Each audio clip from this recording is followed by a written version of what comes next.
안녕하세요. 상담 이론 시간입니다. 지난 시간에 이어 이 시간도 계속 게스탈트 상담 이론에서 성격 발달과 심리적 문제에 대해서 살펴보기로 하겠습니다. 자, 성격 발달과 심리적 문제에서 성격 발달은 펠스는 환경 의존에서 자아 의존으로 변화로 봤습니다. 처음에는 환경에 의존하다가 그 다음에 이제 자아에 의존하는데, 예를 들어서 출생 전 태아는 자궁에서 환경 의존으로 생존하지만 출생 후에는 스스로 해결해야 된다는 이러한 바탕에서 이러면서 성격이 발달된다고 보았습니다.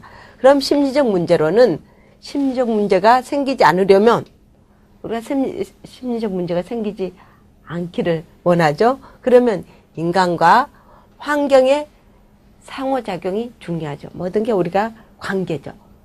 그래서 우리 좋은 환경이 좋은 어떤 성격으로 연결되죠.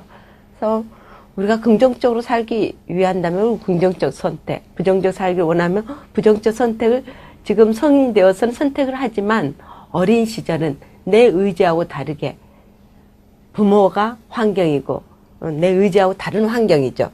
그래서 변화하는 환경에 대한 조절 및 상호작용 방식을 변화시킬 수 없게 되었을 때 이제 신경증이 발생하는데, 이걸 이제 우리가 환경에 이런 상호작용 방식을 변화시켜야 되는데, 이게 내 의지대로 성인인데 왜 내 마음대로 되지 않나.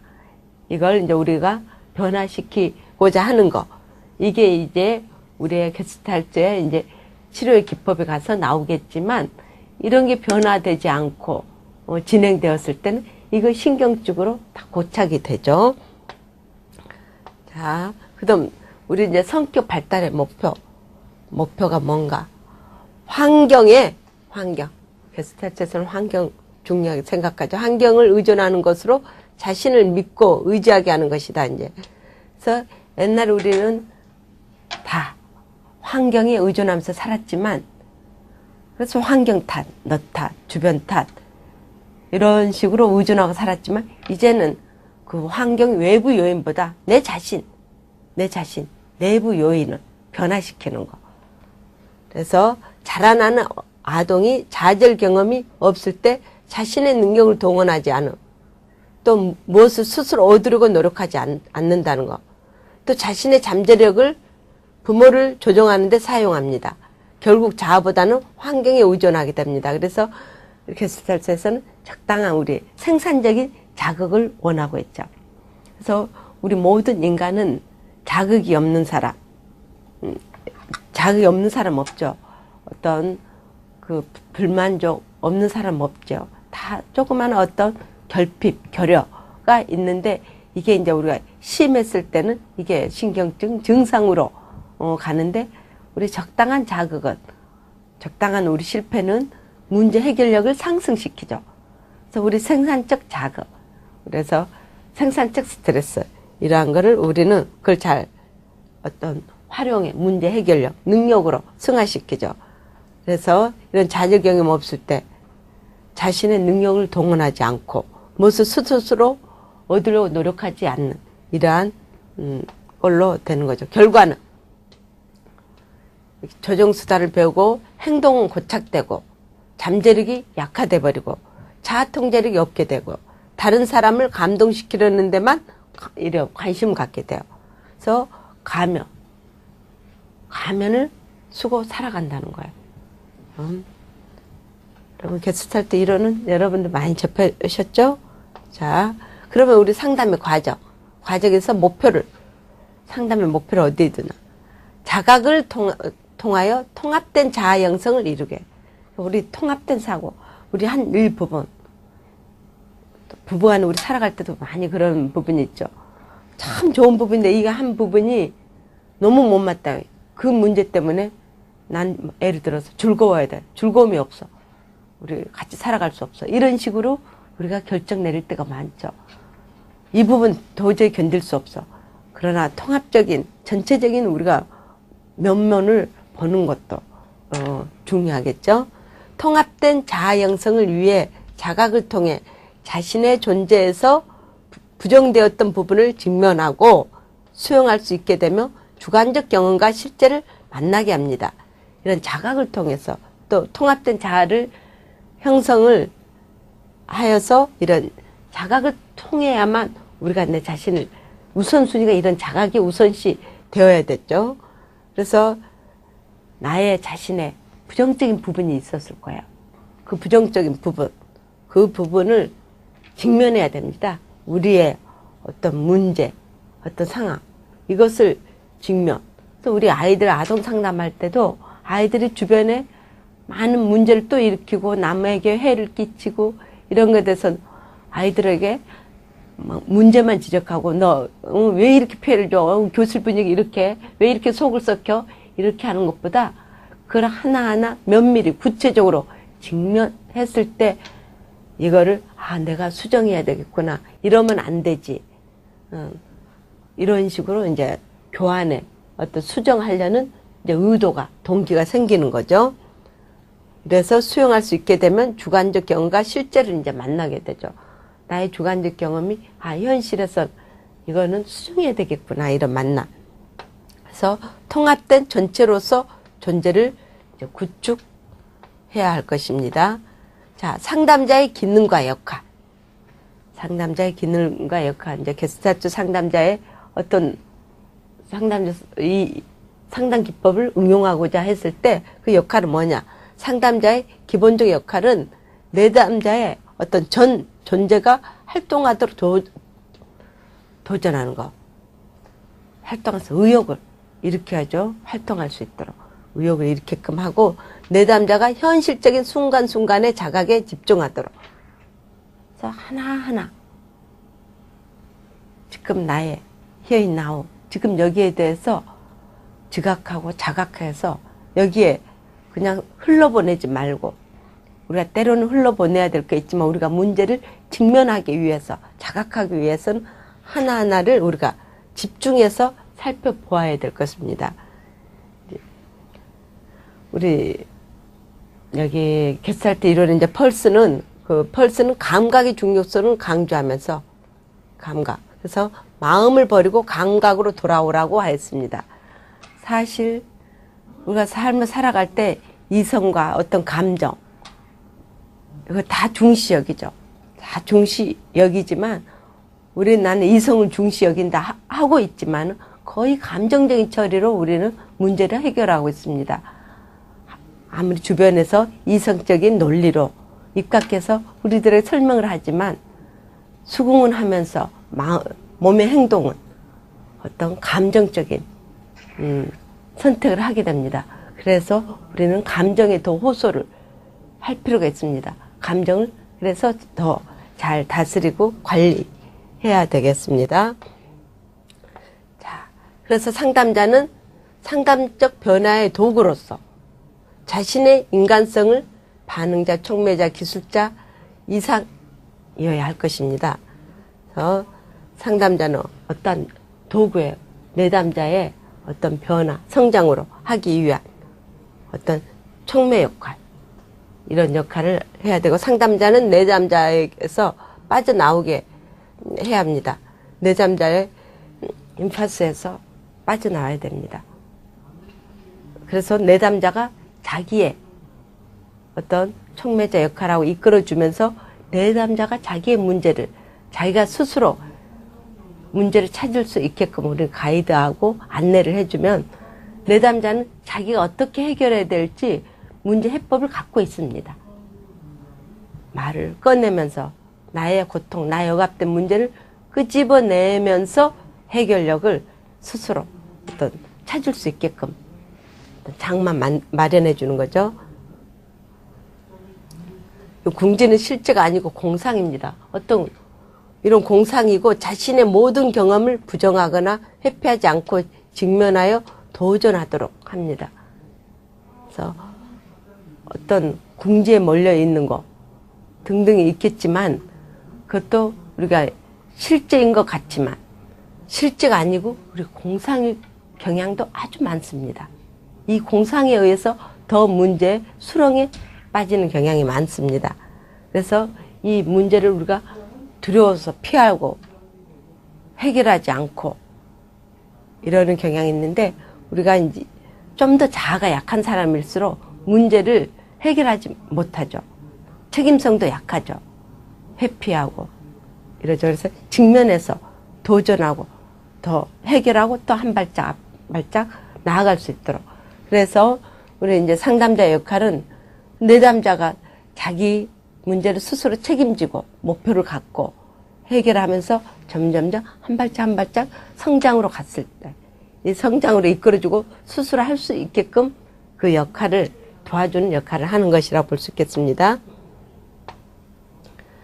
다음에 상담자와 내담자의 관계. 우리 인간과 인간관계. 어떻게 보면 우리 인간의 존엄성, 이게 이제 저변에 가장 바탕에 깔려 있다 볼 수 있겠죠. 인간의 존엄성이 가장 이제 귀하다는 바탕. 우리가 어떤 사람은 어느 회사는 사람을 우리가 소모품으로 여기는 그런 곳이 참 많죠.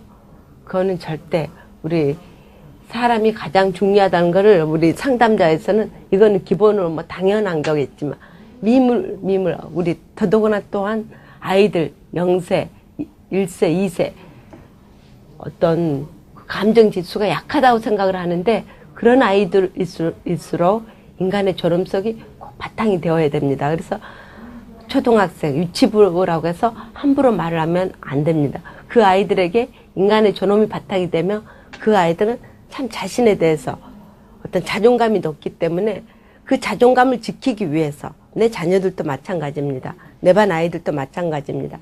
인격으로 대우받고 자란 아이들은 그 인격에 자존감이 수위가 있을 것입니다. 그걸 유지하기 위해서 더 열심히 성실하게 책임감 있게 삶을 살아갑니다. 그러나 인간의 존엄을 제대로 받지 않은 사람은 자기 자신에게도 함부로 하는 삶을 살아가게 되죠. 그래서 인간의 관계를 중시하고 상담자와 내담자 간의 상호작용, 이거야 건강한 상호작용 당연한 거고, 상담자가 기법에만 의존하는 것을 피하고 인간관계를 일단 여러 가지 우리가 기법, 기술적인 면, 전문적인 지수 있지만 일단 좋은 관계, 우리 반 아이들 자녀의 어떤 문제의 행동을 수정하고자 원하면 그 문제에 많은 기법, 기술력이 있겠지만 그것보다 우선시 되어야 할 것은 그 내담자와 좋은 관계가 우선 되어야 됩니다. 내 자녀 좋은 방향으로 이끌고 싶다면은 뭐 어떻게 하라, 어떤 훈련, 뭐 좋은 프로그램, 좋은 교사, 아무리 좋은 환경을 제공한다 하더라도 그 우선 되어야 될 것은 엄마하고 자녀.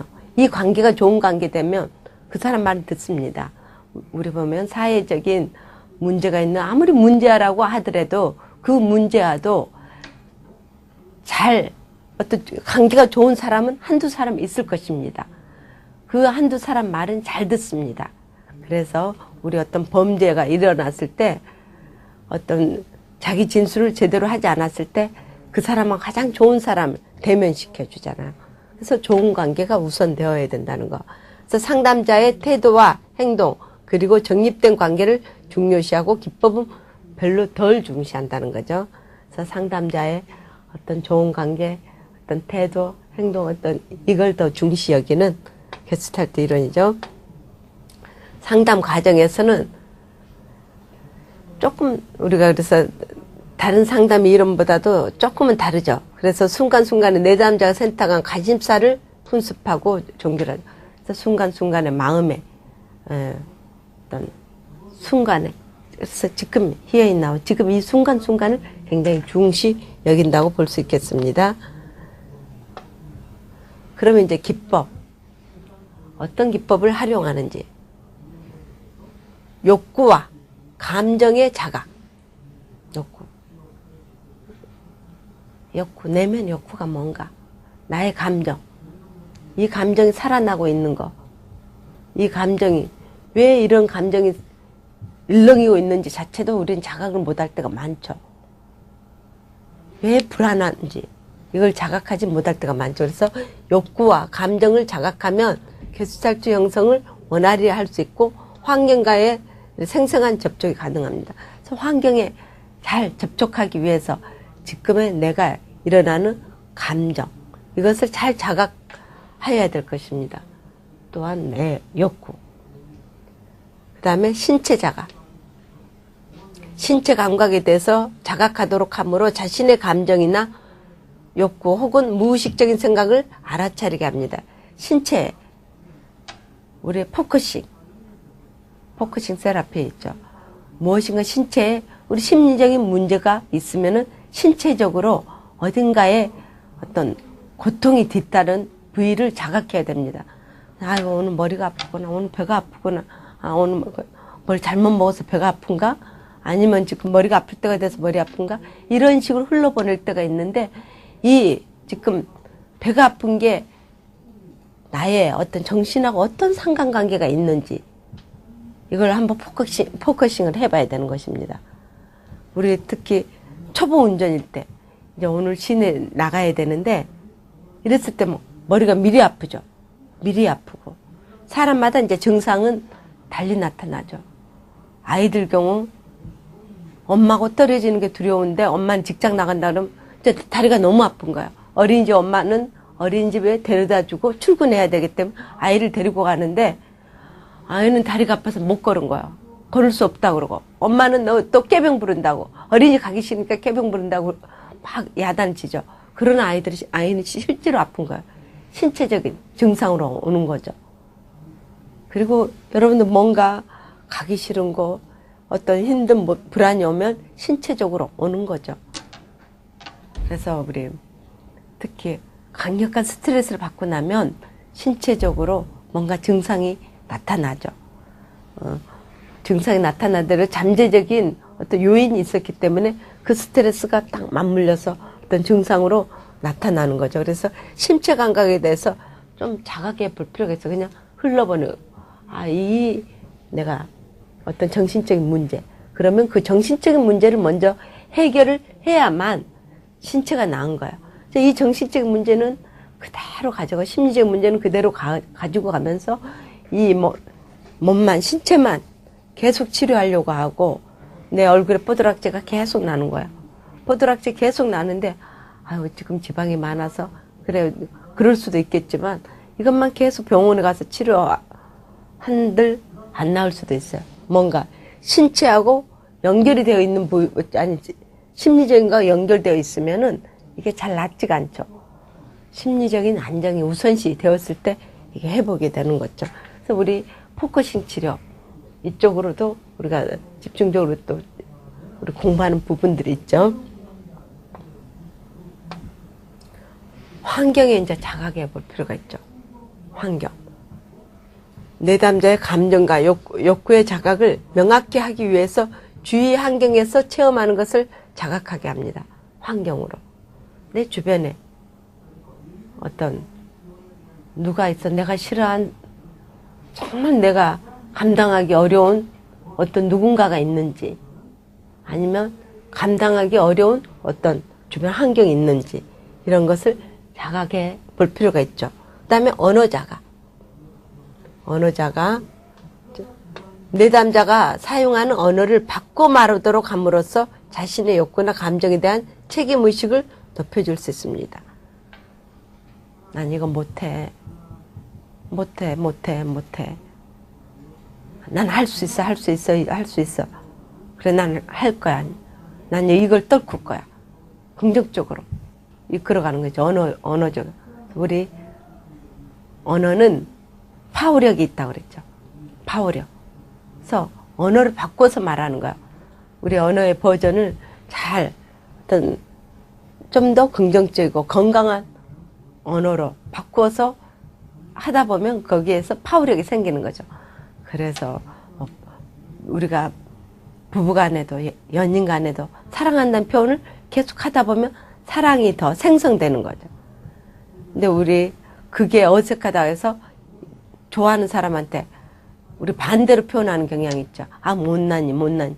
우리 어린 시절에 정말 예쁘지만 너무 예뻐서 그냥 못나니 이런 식으로 하면 그 아이는 내가 정말 못나인 줄 알고 성인이 되어서 대인기피증으로 남 앞에 가면 수줍고 나는 못생겼으니까 이렇게 생각하는 게 굉장히 많아요. 우리가 생각할 때 이뻐서 했던 못난이가 아이는 정말 못난이로 알아듣는 경향이 아주 많죠. 그래서 우리 언어는 참 조심히 사용해야 되죠. 그래서 어렸을 때 어떤 언어를 들었냐에 따라서 어른에 대해서 행동할 때 굉장히 영향력이 많이 미치죠. 그래서 그 언어에 또 내가 언어화 시키는 거. 그래서 난 이거 분명히 해낼 거란 거. 그래서 자신의 목표 같은 거. 이것도 사람들에게 알리는 것도 하나의 방법이죠. 내가 금연을 하겠다. 이걸 알리면은 어떻게 보면 그 책임이 더 오기 때문에 더 행동을 더 강화시킬 수가 있겠죠. 그 다음에 과장하기. 그래서 내담자의 어떤 행동이나 언어를 과장하여 표현하게 함으로써 그 상황의 감정을 명확하게 자각하도록 도와줍니다. 그래서 어떠한 상황에 대해서 좀 더 과장법, 그래서 표현하고 과장해서 하는 것도 하나의 방법입니다. 비의자 기법. 현재 참여하지 않는 사람과 직접 대화를 나누는 형식을 취함으로써 그 사람과의 관계를 직접 탐색해 보면서 사실 억압 부분, 개발하지 않는 부분을 하는 거죠. 지금 같이 없지만, 시어머니가 같이 없지만 의자 하나 놓고 시어머니한테 얘기하는 것처럼 하는 거예요. 시어머니한테. 또 남편이 여기 없지만 남편이 있는 것처럼 표현하고, 또 내 친구 아니면 내 상사 여기 없지만 상사한테 빈 의자 놓고 하고 싶은 욕 마음껏 하게끔. 왜 나를 그렇게 대하냐? 왜 나를 대우해 주지 않냐? 나를 왜 애우해 주지 않냐? 나는 이러이러한 걸 받고 싶다. 막 하고 싶은 얘기를 그냥 빈 의자 있는 것처럼 하고 표현하는 거. 그래서 이런 기법들을 굉장히 많이 사용하죠. 빈 의자 기법 아주 사용을 많이 하고 있습니다. 자, 그러면은 우리 게스탈트 이론이 이런 여러 가지 뭐 빈 의자 기법이라든가 과장하기라든가 환경을 자각한다든지 그다음 이런 여러 가지 기법들이 있었죠. 자, 그러면은 게스탈트 이론이 우리 이런 상담에 많은 기여하고 공헌했던, 그러나 또 제한점이 있죠. 이거를 한번 살펴보겠습니다. 그러기 전에 우리 꿈 작업도 많이, 어느 뭐 상담이든지 이런 꿈 작업 같은 게 있죠.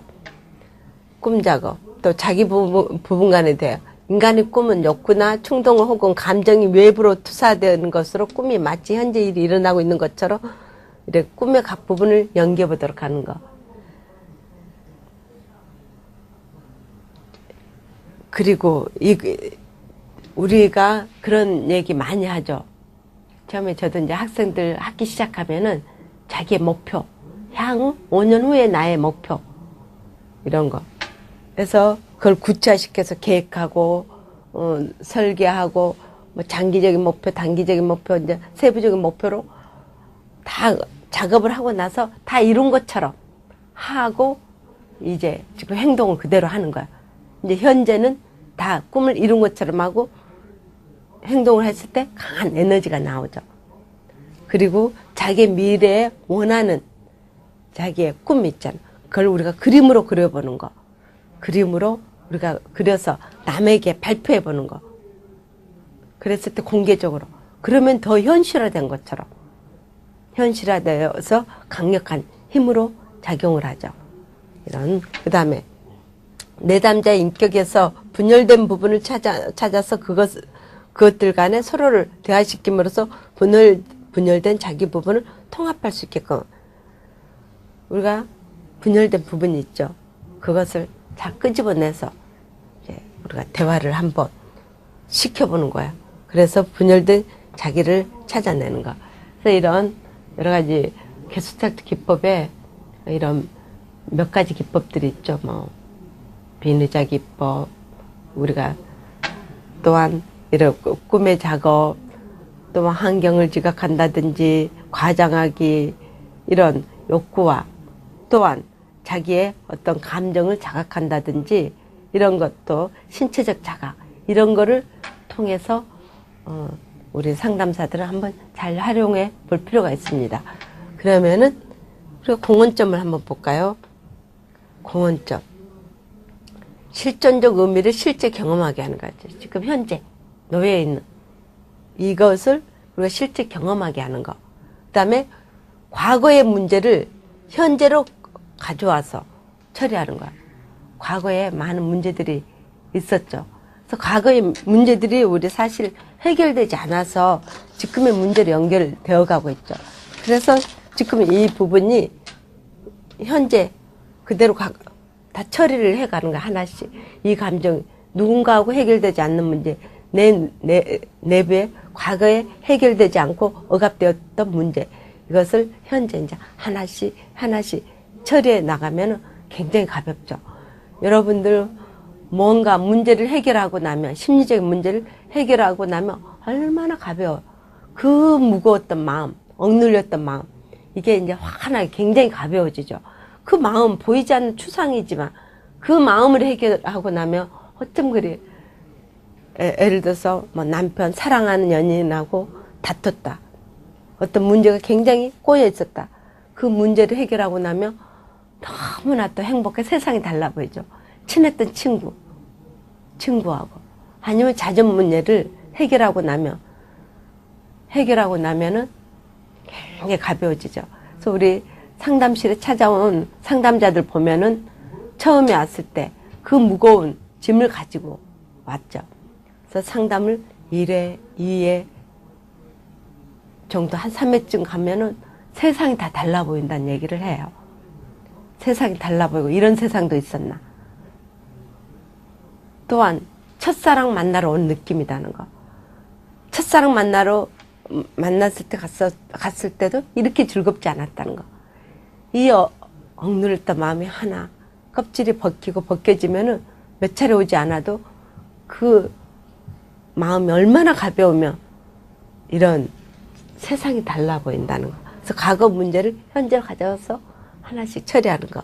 그래서 내담자의 문제 해결과 성장을 돕는다는 거. 우리 이제 모든 상담의 어떤 궁극적인 목표가 우리의 성장을, 문제 해결과 성장이죠. 그래서 이런 게스트트 이론이 이런 거를 공헌한 점이라고 볼 수 있었죠. 그다음에 비판점, 이걸 여러분이 한번 참고해 보시기 바랍니다. 그래서 오늘 이렇게 게스탈트 이론의 어떤 상담 기법의 여러 가지 기법을 한번 살펴보았죠. 그러면 이제 다음 시간에 여러분들 교류 분석 상담 이론을 가지고 찾아뵙겠습니다. 네, 다음 시간에 뵙겠습니다. 네, 안녕히 계세요.